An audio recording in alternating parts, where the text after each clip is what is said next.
the end of her term. towards the end the of 20th Congress. But when asked about the reported plan, Legarda gave a reserved response, saying she has no idea and that nothing has been discussed with her yet. PSP Soto said no term sharing but they have plans to install you as SP before your term ends. Wala kong ideya, wala kaming pinag-uusapan pa. But the Senate presidency was indeed offered to you, ma'am. Could you confirm that po? Was it offered to you? You're excited to have a headline. I know how you feel. You're ready to be SP once it's given to you, ma'am, the position. You're ready po. Aba, ganyan din ako noon. You always put words into the mouth. Zubiri said Legarda is aware of the plan. No, wala namang formal term sharing, but there's already an agreement. Sabi niya kasi hindi niya alam eh. Siyempre, she has to be humble. The issue gained traction after Legarda briefly sat at the Senate rostrum as presiding officer during Tuesday's session, and after Senator Kiko Pangilinan posted a photo of majority senators together with the caption "Power Sharing." Pangilinan later clarified that the term power sharing was mentioned jokingly at the lounge and that no final agreement was reached during the majority caucus. For now, Soto says he still enjoys the support of at least 15 senators or a clear majority of the chamber. He added that no group has approached him claiming to have enough numbers to remove him from the post. He also revealed that some minority bloc members had met with him when rumors of a coup surfaced, but stressed that their concerns were not directed against him personally. Among the issues raised were the direction of the Senate Blue Ribbon Committee hearings on the flood control scandal and the removal of Senator Amy Marcos as chair of the Committee on Foreign Relations. Masyadong marami nakapending na treaty at saka yung issue namin sa against China, yung Foreign Relations Committee medyo favoring yung grupo ng minority pagdating dito sa China Stud. Kami gusto ko sinamin yung sanang plano to adopt yung undiplomatic criticism of these officials ng China sa atin. Soto said the Foreign Relations Panel is a majority committee that should be led by a majority member, noting that it had previously been allowed to remain under Marcos despite her minority affiliation in hopes she might eventually join the majority bloc. Ang tanong dito, Mary Mon, ikaw lagi ka nandyan eh. Diba? Ang tanong dito, how close was it really na matanggal si SP Soto that other day na supposedly, dalawang attempt daw? Dalawang attempts na in-offer kay Sen. Loren yung majority from the minority. So the minority offered it to Sen. Loren? Well, yan ang sinasabi. Though, ang kwento kasi ni SP Soto, several members from the Senate gusto talaga daw na maupo si Sen. Loren for the leadership. Even sa majority? Especially from the minority. So, ang nasabi ni Sen. Mix dyan, actually jokingly daw nila na open yung power sharing na, okay, what if iupo natin si Sen. Loren as the first female Senate President? Wala daw nag-object nung nag-usap-usap ang majority. And Sen. Loren was present during that time. So, pero kahapon, nung nasa Senado, tinanong daw ni Sen. Loren si Sen. Mix, joke daw ba yun? Pero sabi ni Sen. Mix, parang hindi naman siya joke kasi parang seryoso lahat. Open dito at okay din daw yun. Pero para malinaw, initiated ng minority. May offers daw from the minority. So, kala nila lilipat si Senator Loren sa minority if they go through with this. Yes, pero ang sabi kasi ni Sen. Loren, kasi nagkaroon ng instance na sina Senator Amy daw, nasa office daw ni Sen. Loren, nagkausap daw sila. Pero ang sabi kasi dito ni Senator Loren, people come and go, come and see each other. So they're talking about their bills, yung advocacies nila. So medyo breadcrumbs yung sinasabi ni Sen. Loren. Pero kasi alam naman natin na si Senator Loren and si Senator Soto have always been good friends for the longest time, di ba? Kaya siguro, ang sabi nga ni Senator Soto, ni SP Soto, sinabi na sa akin kaagad after Sen. Loren found out. No? Totoo yun, no? So ano yung usapan nito sa possible, not power sharing, but kailan nila plano ilagay si Senator Loren? Before the 20th Congress ends. So that's by June 30, 2028. Pagkatapos daw na mapass yung 2027 budget, doon na daw nakikita yung transition. So few months? A few months. Pero ang sabi naman ni Senator Mix, ang tinitingnan din muna nila, transition muna to the new Senate building. Kasi that's the legacy of SP Soto and then Senator Ping. Kaya parang gusto raw muna nilang mangyari yon, and then tsaka na nila i-transition, i-roll na nila to Sen. Loren. Parang may nostalgic effect, no? Yung end ng Senate presidency ni SP Soto sa old building, transition to the new president, and then yung new building. Very symbolic din kung symbolic. titignan siya. Yun yung nasabi ni Sen. Migs kahapon. So that's the plan so far. Pero clear out ni SP, it's not power sharing kasi hindi naman sila maghahati. Yes, yeah. So what will happen? They plan to seat her before the 20th Congress. Provided solid pa rin sila. Solid. Sa minority, sino ba talaga ang second choice nila out of Senator Loren? Was it Senator Amy? Well, yun yung lumulutang na pangalan. So if not Sen. Loren, Sen. Aimee. But still, 13 votes ang kailangan to secure the seat. Ano ba numero ngayon? 50? Ilan ang majority? At least 19. 19. 19 ang, or wait, Hindi, kasi 12, ang minority 15 ang sila. majority. Ang minority, Is 9. Solid Yes. 9. So, ang kailangan ng minority para ma-unseat si SB Soto is at least 12 para least mag-tie. 12. At Para least 12. mag-tie. Medyo manipis nga, ano? Medyo manipis. Na I think we'll know more later on kapag kami nakausap Madami tayo. ka masasagap dyan.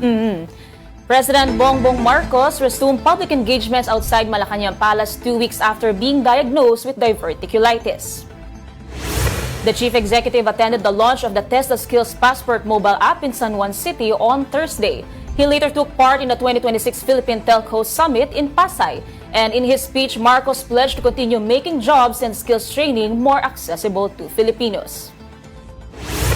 Asahan ninyo na kami sa pamahalaan ay hindi titigil sa trabaho upang tulungan na kayo ay guminhawa ang inyong mga buhay. Sa pamamagitan ng Test the Skills Passport mobile application, may all-in-one na digital platform na tayo. Maaari rin itong ituring bilang isang job portal site. Iko-connecta rin ito ang mga estudyante, graduate, manggagawa, at ang industry representative mula sa lahat ng rehiyon ng bansa. Alright, let's get insights from Dr. Dennis Coronacion of USC Department of Political Science. Good morning, Doc. Once again, thank you for joining us. Doc, audio. Yes, hi. Good morning, Sir Diego and Ma'am Marymon. Good morning. Alam mo, Doc, every time na nag-uusap tayo, no, may bagong nangyayari, no? Ang daming movements. Kasi 2028, sinabi mo sa akin yan, Doc, it's the lame duck season, so ang daming movement. Ngayon, ang tanong ko dito sa iyo, Doc, anong basa mo dito sa, supposedly aborted Senate coup by trying to unseat SP Soto? Why are they trying to do this at this point? Yeah, but there was another attempt to unseat Senate President Tito Soto, who has just been in that position for I think a few months pa lang, ano. Pero considering yung timing, ano, kasi parang mukhang ginawa nila ito, number one, because they probably saw the minority group, so that Senator Loren Legarda is going through something because of her child, itong si Congressman Yes. Levitin. Yeah. Tapos pangalawa, inaasahan nila na aakyat from the House once the impeachment complaint is filed against the Vice President. Aasahan nila na aakyat ito sa Senado for the impeachment trial. So probably it's part of their strategy that by the time that it's going to happen, the Senate President, the new Senate President, would be coming from the minority to protect probably the interests of the Vice President. Ba't nila kinakatakutan, Doc, si SP Soto? They are fearing his impartiality. But Senator Loren is also, belongs to the Soto bloc. Yes, she does belong to the Soto bloc, pero alam naman natin na it's not a monolithic bloc. Okay. I mean, anytime some members or few members can always change sides, depending on their interests at any given time. So, napaka-fluid yan. Kaya nga, sinusubukan ng opposition every now and then to poach some of the members of the the majority group para yung namang mag-tilt sa side nila. Oo. Pero Prof, pagka nangyari kaya ito, are there more advantages or disadvantages? Kasi kapag ka nag-change ng leadership, magkakaroon din ng lipat bakod. What does it imply po kaya kung mangyari yun? Well, unang-una ano naman yan, kumbaga man, it's a normal part of their lives in the Senate. Ganyan talaga ang buhay, napaka-fluid ng leadership change yan. Kaya nga lang yung optics, it goes to show that our senators would rather prioritize their self-interest than the interest of the public. Kasi sana ang gusto ng publiko, magtrabaho lang sila as lawmakers, hindi yung atupagin nila yung pamumulitika.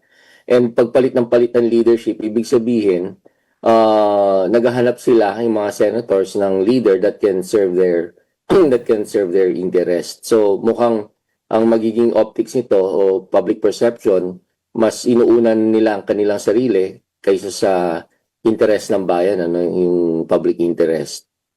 Pero Prof, kung sakali lang na si Senator Lauren becomes seated as the first female Senate President, yung mga interest ba na yan, pwede bang pumasok dyan yung case ng anak niya na si Congressman Leandro Leviste na very vocal din pagdating sa issue ng flood control scandal? Well, it's going to be a milestone for the Senate as an institution. If ever, she's going to be the first. She would be the first woman or lady Senate President. Milestone yan and historic. Kaya nga lang, tingnan rin naman natin beyond that. It's possible na baka nga pumasok yun yung factor na she would be protecting she would be protecting her son.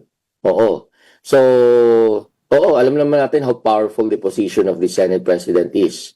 Even though sabihin natin na confined yan, yung kanyang powers within the legislature, pero yung enormous influence that and power that the position holds, talagang would be capable of protecting her son na kaliwat kanan yung pag-iimbestiga sa mga solar power companies. So, posibleng gamitin para maka-impluwensya at maprotektahan yung kanyang anak. Pero Doc, alam naman natin, anytime tatanungin mo, they would always say the Senate is an independent institution, Congress will also say that. But let's face it, there is also an influence all the time from the palace, the executive. Ang tanong dito is, what does a Lauren Legarda Senate leadership, who does it benefit more?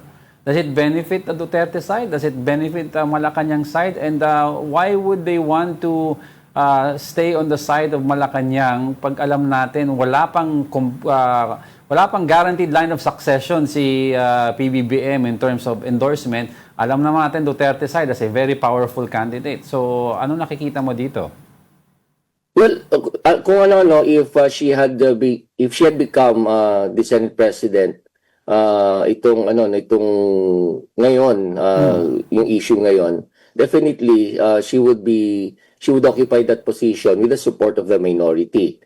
At alam naman natin yung minority bloc is identified with the Duterte family, with the Vice President to be particular. Yun ang kanyang isusulong na interest pag siya ay naging Senate President.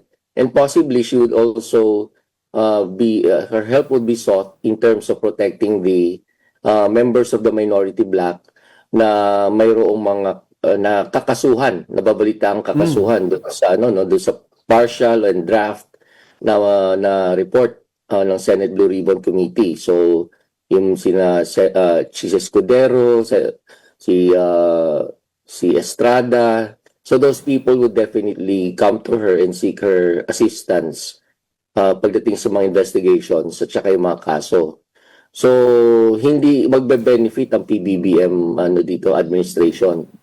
Oo, kasi kung ano man yung sinet nila, yung mga pinapagulong na nila ngayon, that would be jeopardized pag naging kung sakaling under the circumstances magiging Senate President si Senator Lauren Legarda. Pero Prof, how is it going to change kaya yung direction ng Senate kung maupo si Senator Lauren and then sabihin na natin yung mga nag-withdraw doon sa Blue Ribbon Committee report, there are also rumors na hindi satisfied o hindi natutuwa yung ilang mga senador na mentioned doon sa recommended charges for corruption, for direct bribery, malversation. Pero how is it going to change kung itong mga to, ang sabi naman ni Senator Ping, undergoing preliminary investigation naman, pero kung umaayaw itong mga senador dahil lang doon sa committee report, dahil nabanggit yung pangalan nitong mga senador, so how is that going to change kung si Sen. Loren ang mauupo?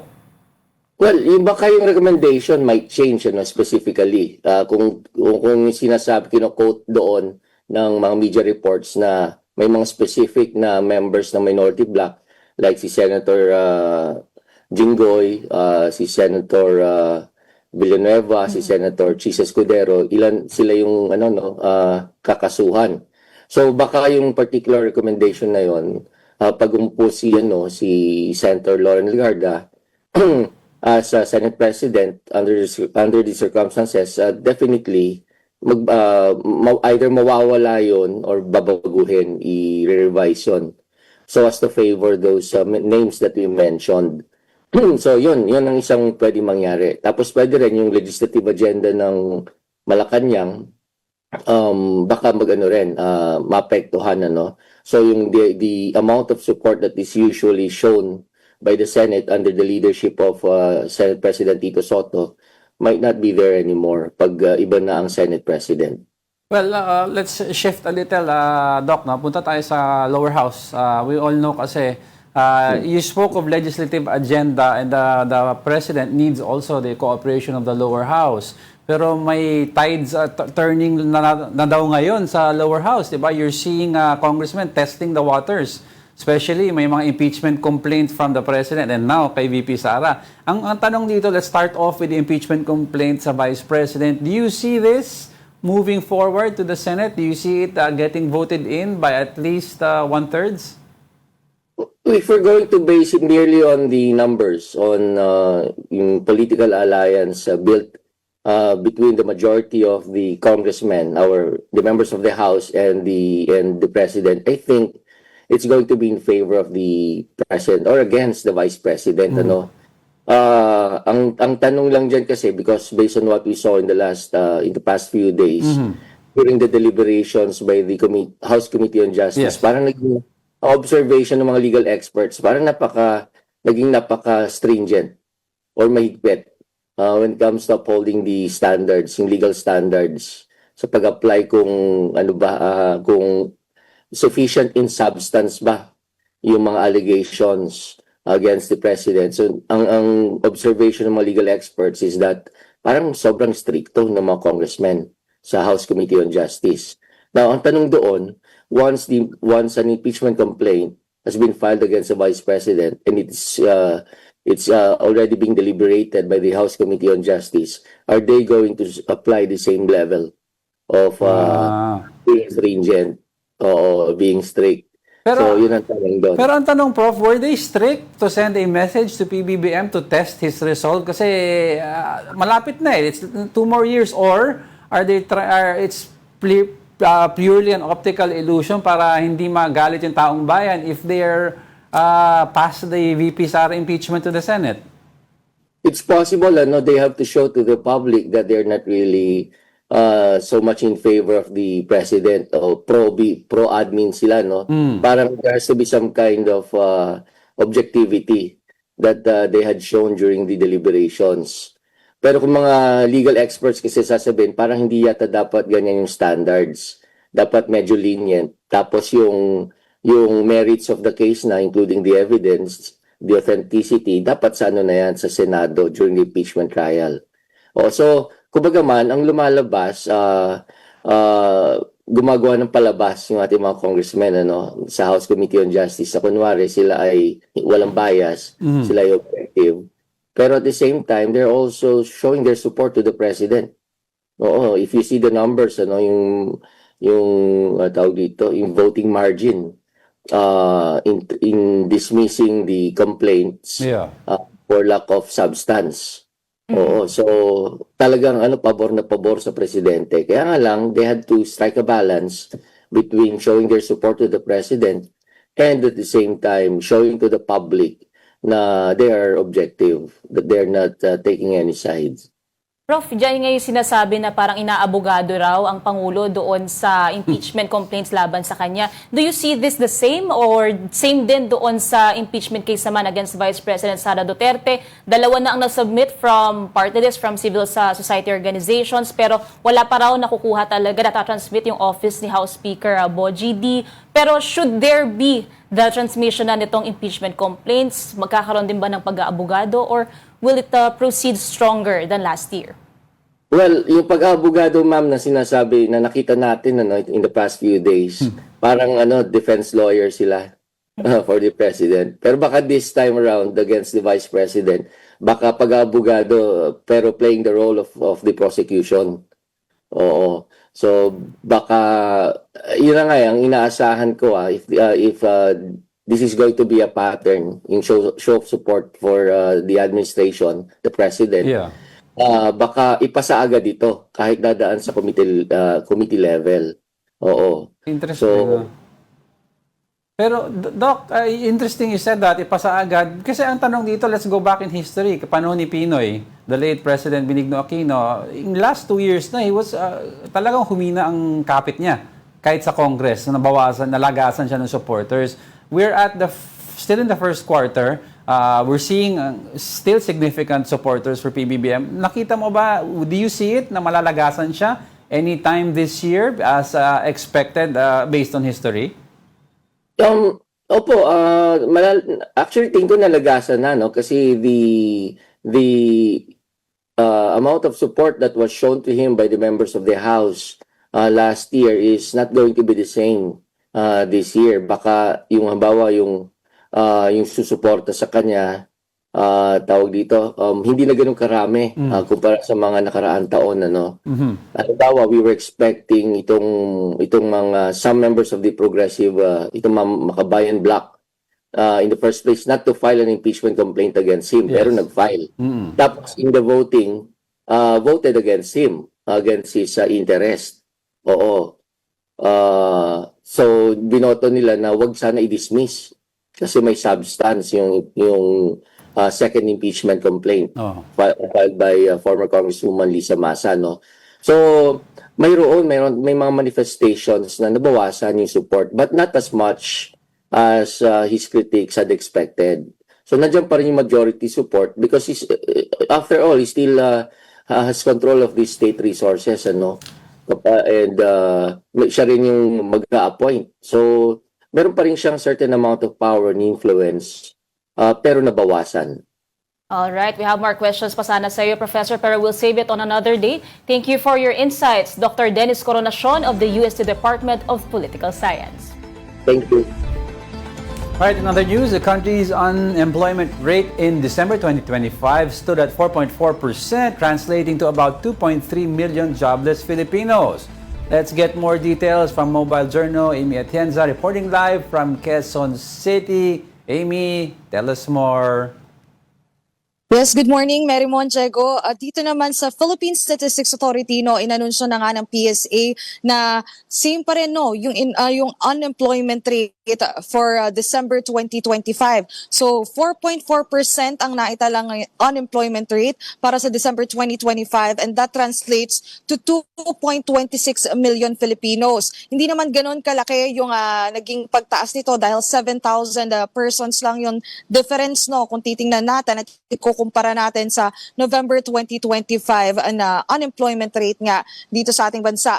Pero bukod pa dyan, isa sa mga pinaka-significant din na naitala ng PSA for December 2025 ay yung sa underemployment kung saan 8% lang ang underemployment rate para sa December 2025. Ito daw ulit yung first time na magkaroon nga ng single digit na underemployment rate since May 2024, which is at around 9%.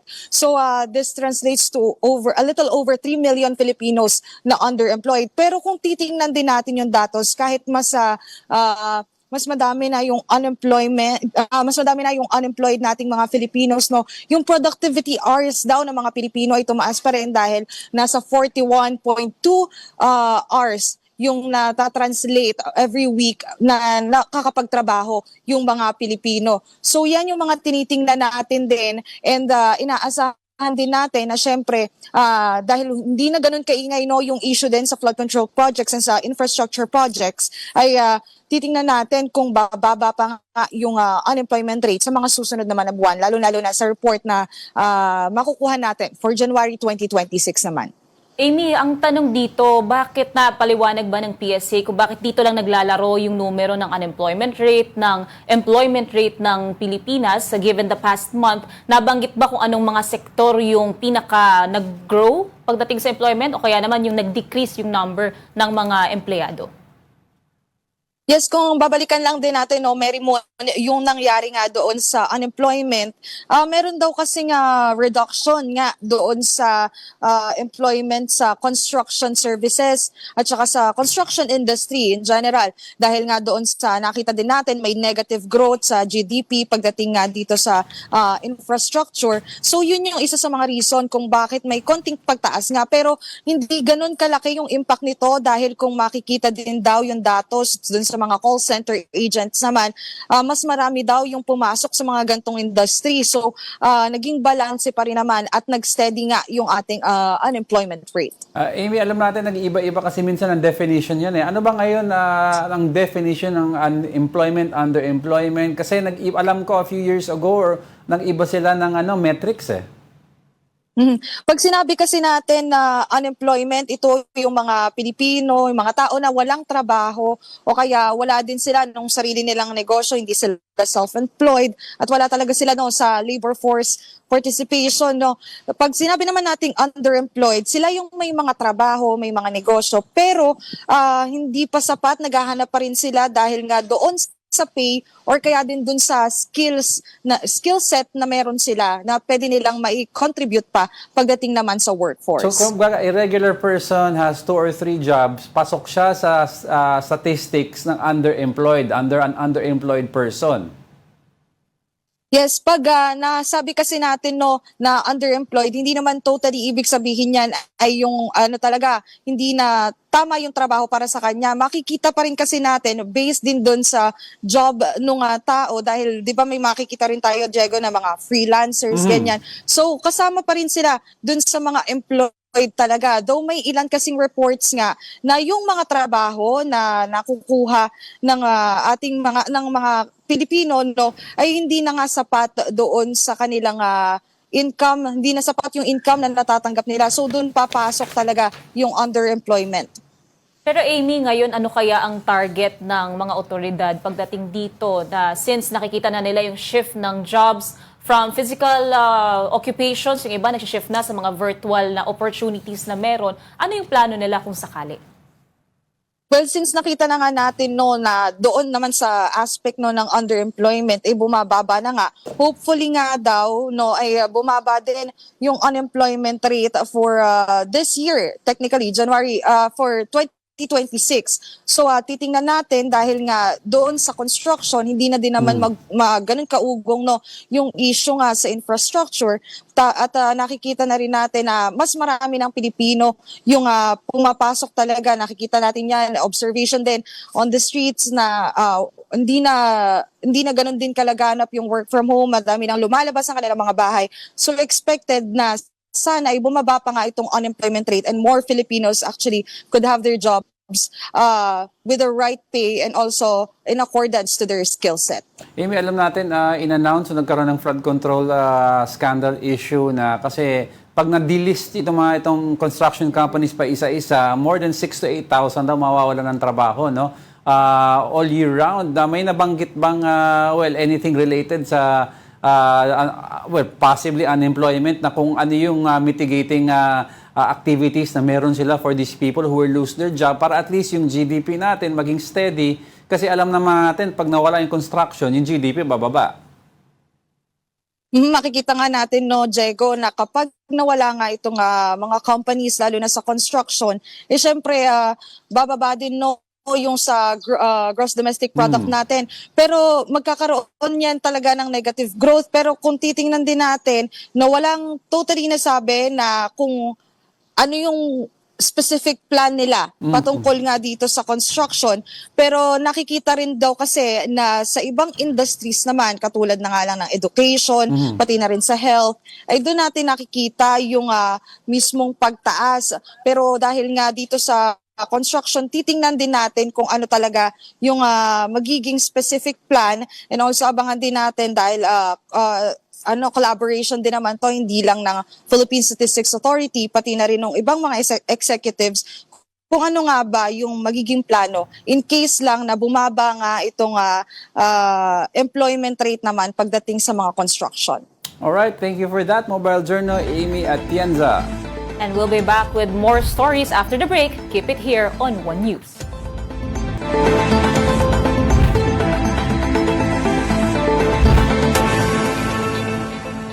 Good morning. You are still watching News and Views here on One News.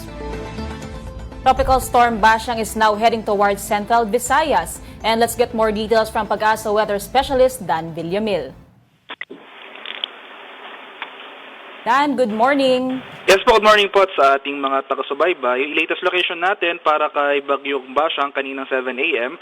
Nandito na ito sa dagat baybay ng Malimono sa may Surigao del Norte. So nakalabas na ito ng kalupaan sa may Mindanao. May taglay ng lakas ng hangin na malapit sa gitna na umaabot ng 65 km per hour at pagbugso na umaabot ng 90 km per hour. Sa kasalukuyan, gumagalaw ito ng west-northwestward sa bilis sa 20 km per hour.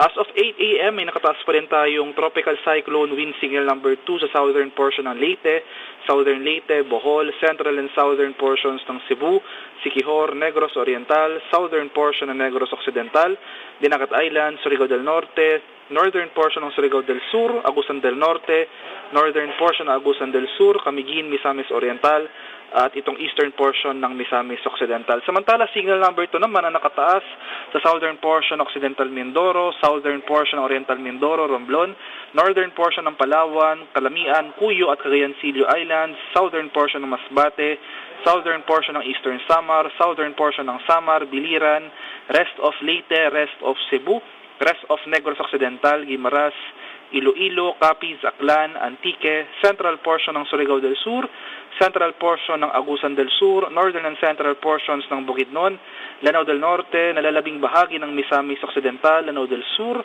eastern and central portions ng Zamboanga del Norte, northern and central portions ng Zamboanga del Sur, at itong northeastern portion ng Zamboanga Sibugay. Kaya sa mga nabanggit ko pong lugar, especially itong mga areas under wind signal number 2, maghanda pa rin po tayo sa mga banta ng malalakas na hangin na dulot ng Bagyong Bashang. Asahan pa rin natin yung possible damages sa mga infrastruktura na gawa sa light materials o yung mga gusali na gawa sa mga light materials. Samantala, in terms naman of heavy rainfall o yung mga malalakas na pag-ulan, patuloy po rin tayong maging handa at alerto sa mga banta ng flooding or landslide sa malaking bahagi ng Visayas at itong northern portion ng Mindanao, dahil ito yung mga lugar na pinakamaapektuhan ng mga malalakas at tuloy-tuloy na pag-ulan na dulot ni Bagyong Bashang. Pinapaalalahanan rin po natin yung ating mga kababayan na nakatira sa mga low-lying at mga exposed na coastal area sa banta naman ng storm surge o yung daluyong ng bagyo. Dan, mukhang puro sa Visayas at Mindanao yung narinig din natin. Pero ang tanong na lang, by Valentine's Day, February 14 sa weekend, kumusta ba ang Kamaynilaan naman? Maapektuhan ba to o tuluyan ng lalabas ng PAR o matutunaw itong si Bashang?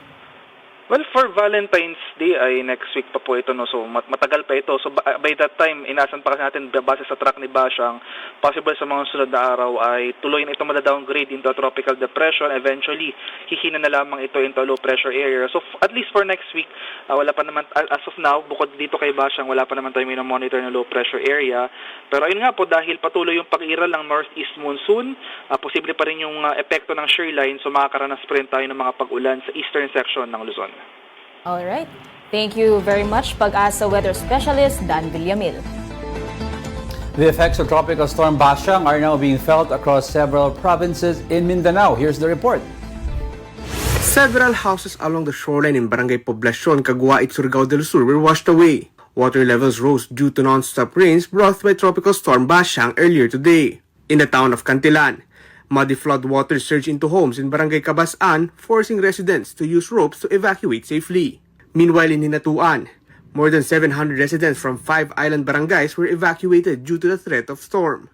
They have received initial assistance from the local government, including food packs. In Surigao City, an acacia tree fell along Amat Street on Thursday afternoon following heavy rains and strong winds. 3 parked vehicles were damaged, but no injuries were reported. In Rosario, Agusan del Sur, residents were also evacuated as flood waters rose to nearly waist deep and began entering homes due to the storm. In El Salvador City, several houses were hit by falling coconut trees due to strong winds and continuous rain. One resident was injured while clearing operations were immediately conducted by the local government. In Ginoog City, Philippine Red Cross personnel evacuated residents due to persistent rains since morning. In the town of Lagunlong, more than 100 residents were also evacuated and provided with food and other relief items by the local government. A total of 22 towns in Misamis Oriental have suspended classes due to Tropical Storm Bashang. In Malaybay City, Bukidnon, students were already in school when class suspension were declared. Some students went to nearby malls instead of returning home. In Caraga, Davao Oriental, strong winds caused coconut trees to sway violently as the storm continued to affect the area. Kapatid Mobile Journal Ivan Tarinque, We Orbo News. At this point, let's talk to Owen Gonzaga, Provincial Disaster Risk Reduction Media Information Communication of the Dinagat Islands. Kumusta na po ang panahon dyan? Hello po, magandang umaga po, mayong buntag. Yung panahon natin dito ngayon sa Dinagat Islands, compared yesterday, ay medyo mas okay po yung panahon ngayon kumpara kahapon na sobrang lakas po ng pagbuhos ng ulan, kasama ang pagbugso ng hangin, lalong-lalo na kagabi. But now, Dinagat Islands is experiencing a weather na makapalang ulap sa kalangitan, subalit hindi na malakas ang ulan. Sa ngayon nga, ay walang pag-ulan ngayon at medyo nagpaparamdam na ang araw. Ano yung flooding situation ngayon natin sa areas? Medyo mataas pa ba? Humuhupa na? Are we still on alert? Regarding po sa flooding, wala po tayong naitalang bumaha dito sa Dinagat Islands. Sa awa ng Diyos, kahit nga sa malakas na pagbuhos ng ulan kahapon at kagabi, wala po tayong naitalang flooding po dito sa Dinagat Islands po. And of course, the goal every time may mga calamity is sana walang casualty or injured. But of course, we'd have to ask you this. May reports na ba tayo ng missing or casualties?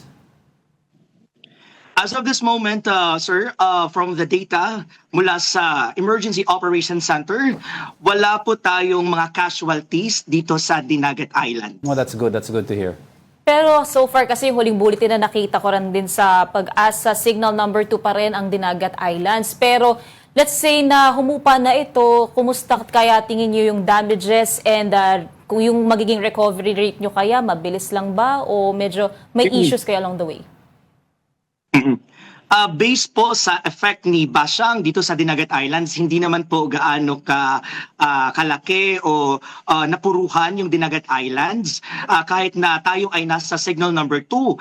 Kaninang umaga nga, naglibot tayo, yung effect lang dito sa Dinagat Islands, yung mga small twigs of trees, yung mga banana trees lang.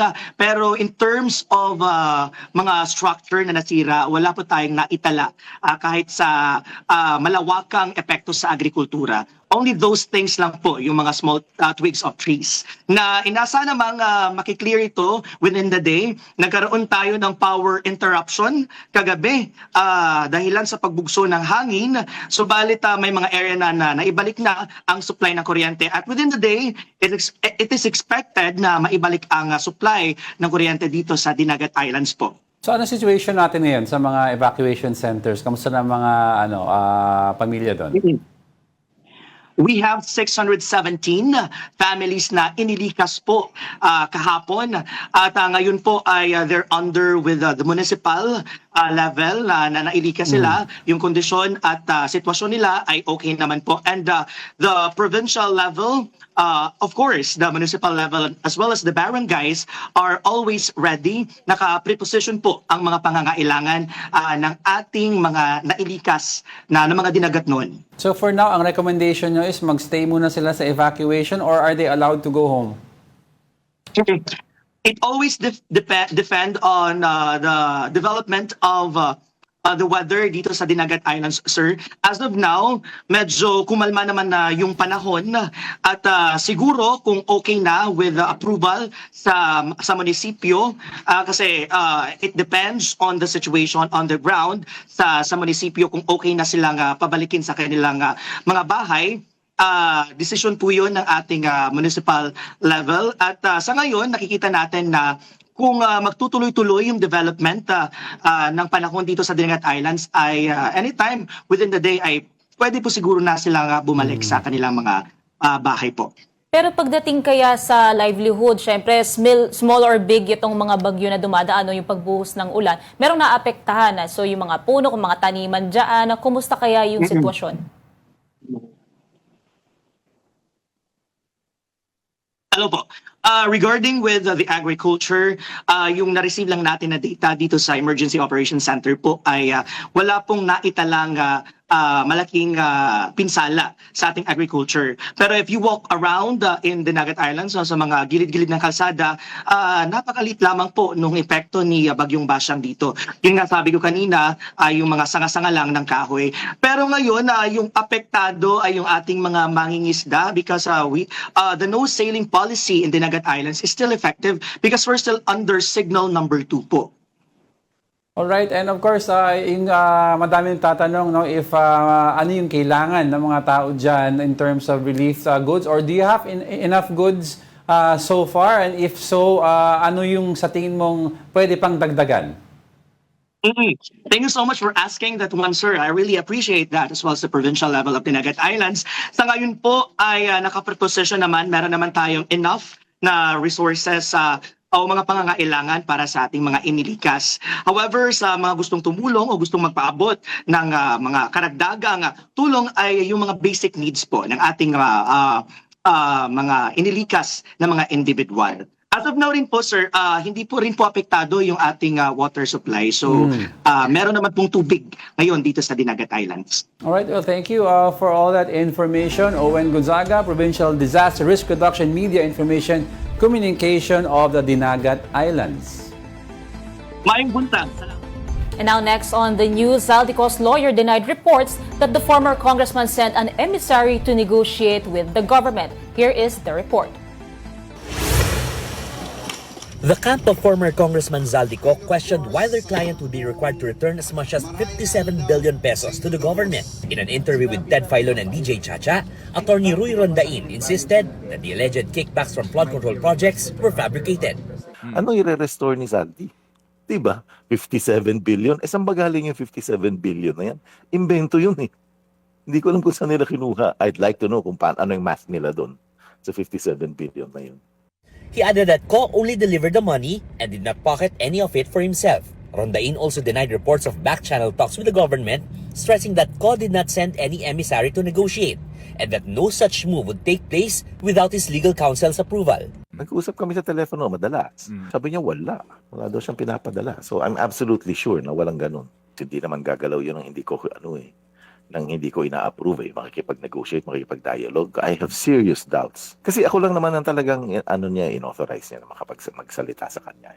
The lawyer further said that testifying in any impeachment proceedings is not a priority for the former lawmaker. Meanwhile, Rondain said it remains unclear where Ko is, though he speculated that the former congressman might resurface in 2028. Ko is being linked to several questionable flood control projects and is believed to be hiding abroad. For News 5, Gerard de la Peña, we are One News.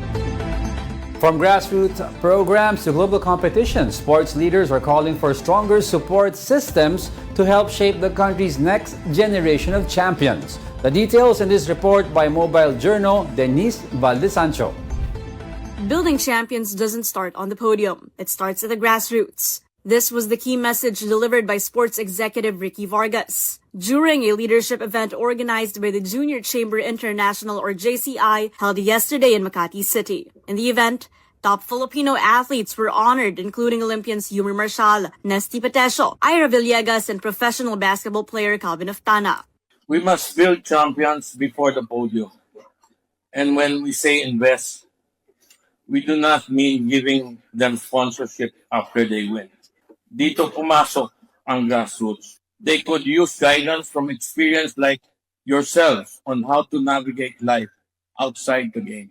For national athletes like Calvin Oftana, that support from sport leaders, fans, and the community plays a crucial role in keeping morale high, especially as they gear up for their upcoming competitions.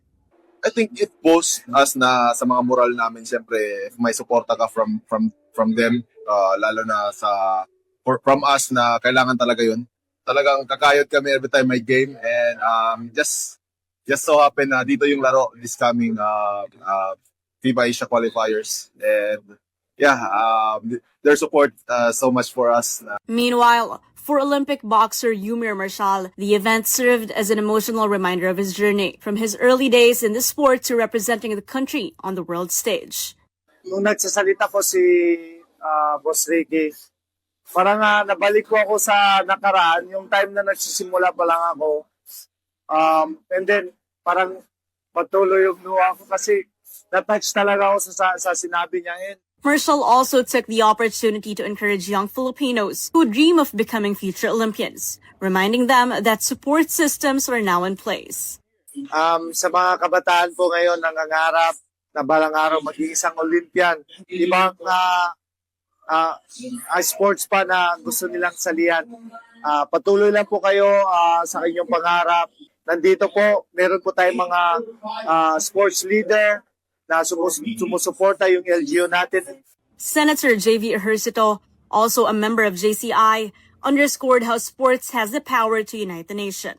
Well, it's very nice because every time there's sports activities or every time we have athletes who excel, all the nation is behind. No, it's nice to see that at least even for that moment, the whole nation is united. No, well, would like to just continue to push everyone, to encourage everyone to continue engaging in sports. Promoting sports and supporting sports. Kapatid Denise Valdesancho, we are One News. Don't go away because we're not done yet. Stay with us.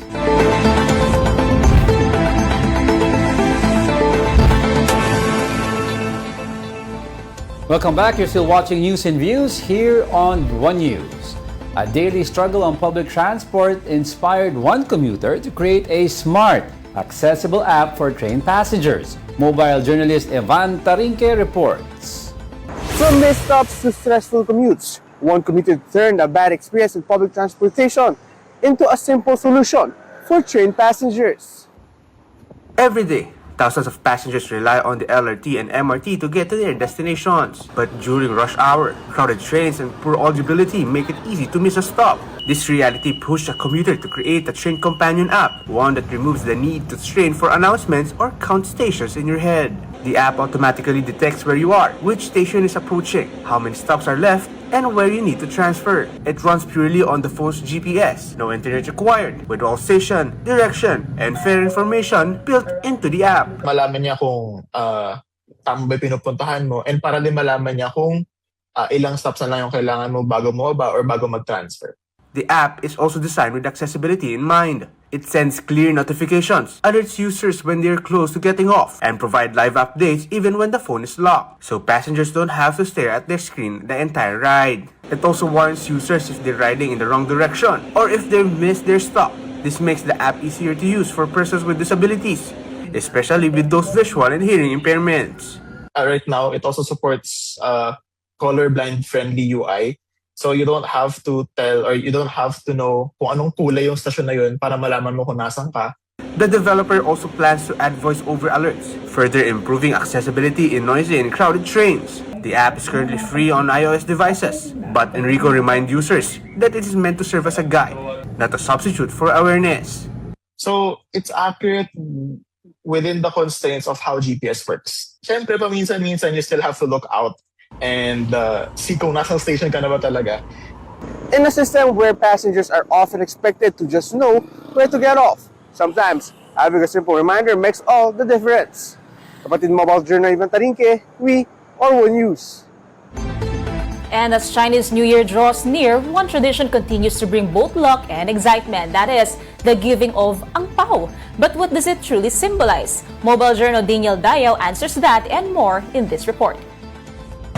Ngayong papalapit na ang Chinese New Year, isa ka rin ba sa umaasang makakatanggap ng ampaw? Ano nga ba ang pulang sobrang ito at bakit tradisyonang ipamigay kahit pauso na ang e-wallet? Isa sa mga tradisyong naipasa ng mga Chino sa Pilipinas ang pagdiriwang ng Chinese New Year. Kasama na rito ang pagbibigay at pagtanggap ng angpao. Ang pulang sobrang naglalaman ng pera bilang simbolo ng swerte o prosperity. Angpao or hongbao, it's actually a practice since the ancient Chinese, no? It gives us a sense of community and the traits that makes a thriving community, which is generosity, and the other end of receiving it. Ayon sa feng shui master na si Sofia, nagmula ang angpao sa paglalagay ng coins sa maliit na pakete at saka tinatalian ng red thread. Pero nung naimbento na ang papel, nakagawian ng ilagay ang pera dito. In particular, ever since talaga, red is a very powerful color. It brings vitality, good fortune. And then the gold, yung mga characters na nakasulat in gold actually pertains to good wealth, prosperity, and so on. Speaking of evolution, alam niyo bang ginagamit ng iba ang kanilang e-wallet bilang digital angpao? Kaya naman tinanong ko ang ilan kung alin ang mas prefer nilang matanggap. Physical na angpao or digital? Angpao, it's been a symbol of prosperity and fortune. So personally, I do prefer the physical angpao. I prefer the angpao for the Chinese New Year. It gives good luck and wealth. At dahil nakasanay na nating tumanggap ng angpao, magkano ba talaga ang dapat laman nito? Palakihan ba ng bigay o it's the thought that counts? Ang laman ng pera is not really as important as the paper itself, because the paper itself is the essence of what angpao is all about. Para sa marami, mas mahalaga pa rin ang ampaw. Hindi lang dahil sa laman na to, kundi dahil sa simbolo ng swerte at simula ng magandang bagong taon. Mga kapatid, Mobile Journal, Daniel Dayo po, hatid ang mukha ng balita. And in sports, Alex Ayala's singles campaign at the Abu Dhabi Open ended in a straight set loss to world number 11 Ekaterina Alexandrova in Thursday's quarterfinals. Ayala had fewer unforced errors, 27-30, but Alexandrova dominated with 33 winners compared to the Filipinas' 15. In doubles, Ayala and Janice Jen booked a spot in the semifinals after defeating Zhang Shuai and Cristina Buxa. After Abu Dhabi, the 20-year-old is scheduled to play at the Qatar Total Energies Open in Doha. Ayun, if napapamiliar sila sa mukha ni Marymon, siya yung nag-viral na... Anong ginawa mo noon? Medyo transition queen, tsaka yung nag-report sa restaurant. Correct. So siya yung nag-viral noon at that time. Ano pumasok sa isip mo at ginawa mo yun? Very out of the blue, very creative juice lang talaga siya na parang feel ko ito yung magandang gawin sa How to get people interested sa report, yes, no? and to give new delivery in news na imbes na puro sasabihin mo, just bring the people to the mission. Mag-isip ka daw ng bago. Uy, pero wait, Marymon, thank you for joining us. Pero ang gusto ko malaman, ano ang aabangan natin sa Senado next week, given na bagong week, Monday? Yes. Actually, yung isa sa ina-expect natin, isasalang ulit, yung Senate Reso 256, yung kinokondemn yung Chinese Embassy, yung pambabatikos dito. Plus, possibly, Independent People's Commission, pwede rin siyang mapag-usapan.